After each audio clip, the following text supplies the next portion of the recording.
bilan tanishuv hikoyamni ikkinchi qismi. Erim to'yxonadan chiqib ketyaptilar. Mani ismimni, nomerimni, Instagramimni hech nimani topolmay, prosta chiqib ketyaptilar, srochniy ishlari bilan.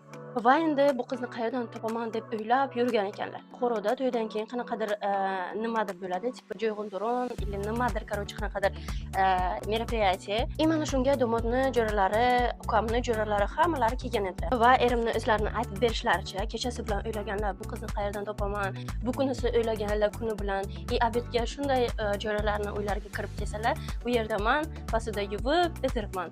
Keyin dedilar, hali qarayman, qaramaysan, hali qarayman, qaramaysan. Pastida yuvibsan, bu yerni yig'ishtiribsan, sen qaramaysan. Значит, bu jo'ralarimni uyiga bo'lsa, bu yaqin qanaqadir родственник или hechlarimi deb o'ylaganlar. Rossiyaga bo'lganim tufayli, akalarimni, ukalarimni jo'ralari, родственниklarimni jo'ralari hechda borlar, ko'plari meni tanimaydilar ham. Meni erim ham o'ylaganlar, bu kimni ukasi bo'lishi mumkin, или apasi. Itajonimni chetga tortib so'raganlar, bu kim, necha yoshda, qayerdan kelgan, hamma ma'lumotni olishga harakat qilganlar. Keyin jonim aytganki, yo'q, gapirma, bu bizning hechimiz.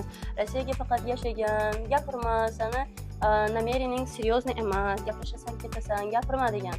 Va shu bilan erim ni Instagramsiz, ni telefon nomersiz bizning uyimizdan ketganlar. Shu bilan akalarimni, ukalarimni Instagramni kechasi bilan tiskilab, axir topganlar va menga yozganlar.